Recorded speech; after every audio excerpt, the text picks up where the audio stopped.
Vav is for virtual. The Vav of the Aleph, the center, the Vav is always in the center.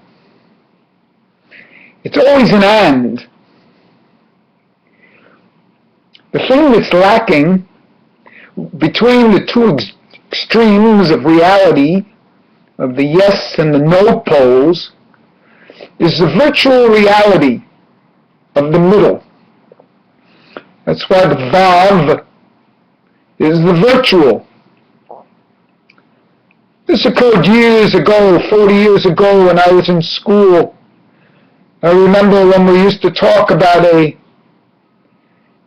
three-figured logic, a middle.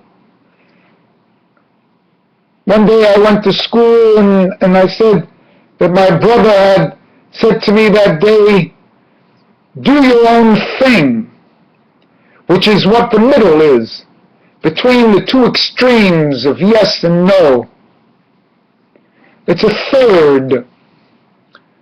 Over the years, as technology has developed, this do your own thing has become part of the virtual reality of the middle. The middle that has no extremes, that's on its own, so to speak, its own individual self, and what has been waiting for all these years. The development of virtual reality as a completion of reality. Because reality without virtual reality is not reality at all. We can only approach the Lacanian real through the virtual. It's its own force in between. That's why Kabbalistic Solutions believes that the cell phone should be used in the airplanes. Who are we now to change the behaviors of technology and virtual reality? We should have no limitations on these things. Look how people are lining up to give away their privacy. Maybe there's something to this. Maybe this is the beginning of the end of the individual, so to speak, and the embracing of group consciousness,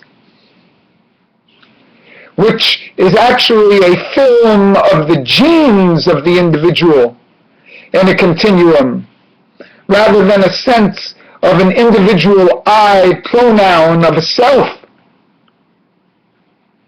a sense and semblance of a we, not only as we, W-E, but a we, W-I-I.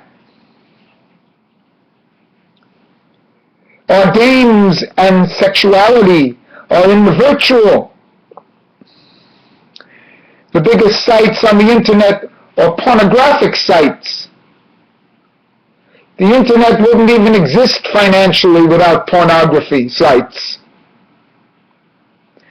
Gaming sites where people are able to gamble on results of actual games.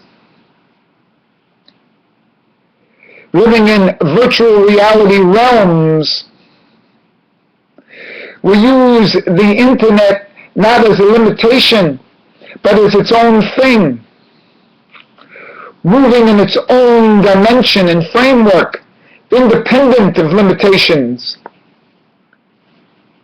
The yes-no duality shouldn't put a value judgment on its middle, on its virtual reality.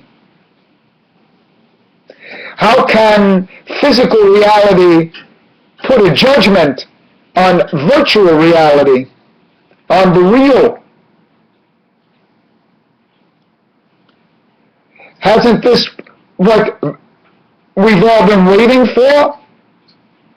for a complementary completion of duality, of the parts, of something that will fill the gap that we all have in our individual selves.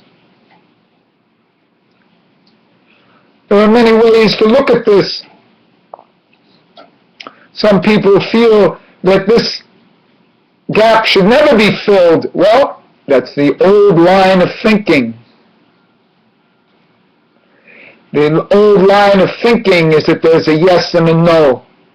But there's a special space between this yes and no.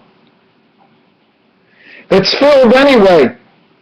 And the way to find out how this is filled is through the virtual, through semblance, an analysis of our star systems that we have today, not stars up in the sky, but the true stars of the sky, the movie stars, the recording artists. Talking about these people as artists is its own virtual reality. They know enough how to manipulate the new technologies and to make what is called song today. This is not the song of yesterday. They were able to get to the individual people as fans, as icons for these fans. There's a lot to be learned in normative life from the emerging technologies, and without embracing these technologies, we're going to be left out.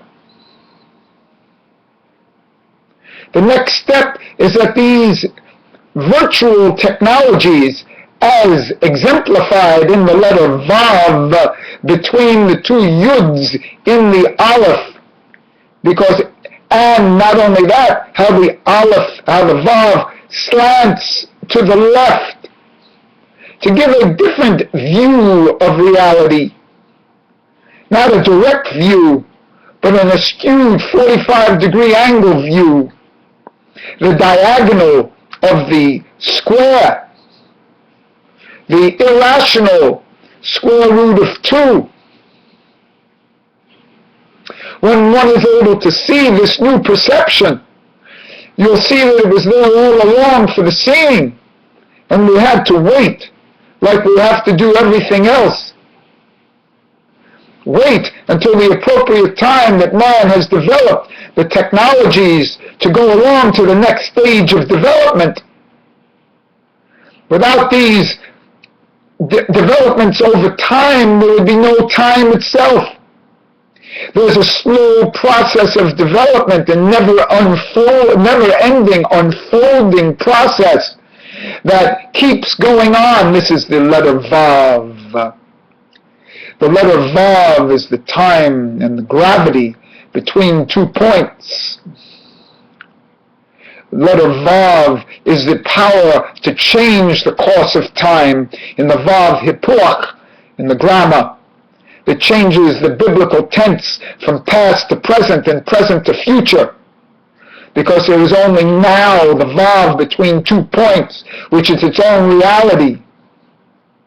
The Vav creates the 2 points of future and past. The Vav as a Hebrew, as a and. It's not only this, it's and. It's and, a continuum of an and. This is the Vav of the virtual. The virtual is its own fantasy, exemplified by a sexual fantasy.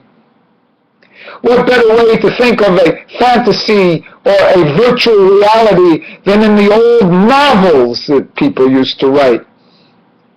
People sit down all day and write a novel, writing about things that don't exist except in their head. And then in the old days, education used to be the analysis of these novels. Is this not the same as virtual reality? positing a novel as education? What's different than that from a website as to a novel? A poem, what makes a poem? The space in between? The fantasy of the writer? What's being said or what's being not said? So the vav is what's not said between the two extremes. It's its own space. And this is how we're going to start to analyze this new space between the pillars, the space between the pieces. And as we approach this, we see that everything is a between. There is no such thing as a static, because there's always an explication of its between, a never-ending unfolding of the vav, of the virtual. And so Kabbalistic solutions is employed now to use this virtual reality as an extension of what man is supposed to do. It's the old Torah of virtual reality, of an explication that never stops, a continuum that continues in perpetuity.